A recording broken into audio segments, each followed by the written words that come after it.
કેમ છો? મજામાં? આજનો સુવિચાર છે આદર્શવાદ. આ સુવિચાર ઓઆસિસ મુવમેન્ટ નામનું એનજીઓ કે જે એનજીઓ ચારિત્ર ઘડતરના શિક્ષણ ઉપર ટીનેજર્સ અને યુથ્સ માટે કામ કરે છે તેવા એનજીઓના one of the founding member અને વન ઓફ ધ ટ્રસ્ટી એવા શ્રી સંજીવ શાહ સાહેબે ખૂબ જ રીતે લખ્યો છે. આદર્શવાદ આઈડિયાલિઝમ. જે લોકો કામ કરવાના ઈચ્છુક નથી તે લોકો હંમેશા અન્ય લોકોનો ફાયદો ઉઠાવતા હોય છે, કાં તો પછી તે લોકોથી તેઓ અપમાનિત થતા હોય છે.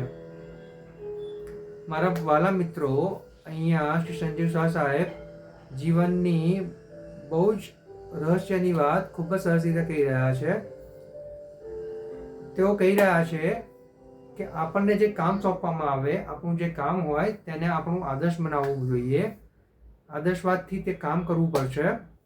આપણું કામ બીજા ઉપર થોપાશે નહીં, અને નહીં કે આપણે બીજા કોઈનો ફાયદો ઉઠાવીએ કે માણસ બીજો કંઈ કામ કરે અને આપણે તેનું ક્રેડિટ લેવા જઈએ.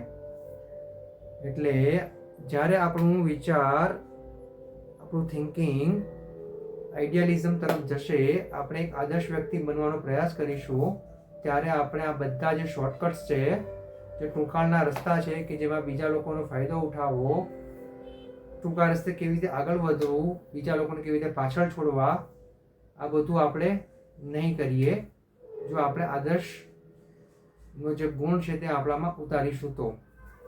માટે જ આપણે આપણા કામ પ્રતિ હંમેશા નિષ્ઠાવાન રહેવું જોઈએ. આપણું કામ આપણે જ કરવું જોઈએ. આપણને જે પણ એસાઇનમેન્ટ આપવામાં આવ્યા હોય, આપણી પાસે જે પણ કામ હોય, તે બધું જ બીજા કોઈની ઉપર આધાર રાખીને જ્યાં જરૂર પડે ત્યાં તેમની મદદ લઈ શકાય, પરંતુ બીજા લોકોની ઉપર આધાર રાખીને કરવા જઈશું તો આપણું એસાઇનમેન્ટ, આપણું કામ ક્યારેય પૂરું નહીં થાય. આ વાત થઈ એક આદર્શ વ્યક્તિની, જેના જીવનમાં આદર્શતાનો ગુણ ભરેલો છે. અને બીજી વ્યક્તિ એ રીતના હોય છે કે જે લોકો પોતે કામ કરવા નથી ઈચ્છતા, પરંતુ જો તેમને કામ સોંપવામાં આવ્યું હોય તો હંમેશા તેવા મોકાની તલાશમાં જ હોય છે કે ક્યારે તે બીજા અન્ય લોકોનો ફાયદો ઉઠાવી શકે. એટલે કે કામ બીજા લોકો કરે અને ક્રેડિટ પોતાને મળે. અને જ્યારે તે લોકો આ બધું કરવામાં નિષ્ફળ જાય છે, ત્યારે આ લોકો જ જે લોકોનો ફાયદો ઉઠાવવાનો પ્રયાસ કરતા હોય છે તેમનાથી જ અપમાનિત થતા હોય છે.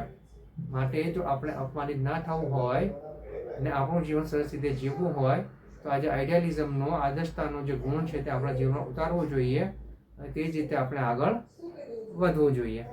Thank you.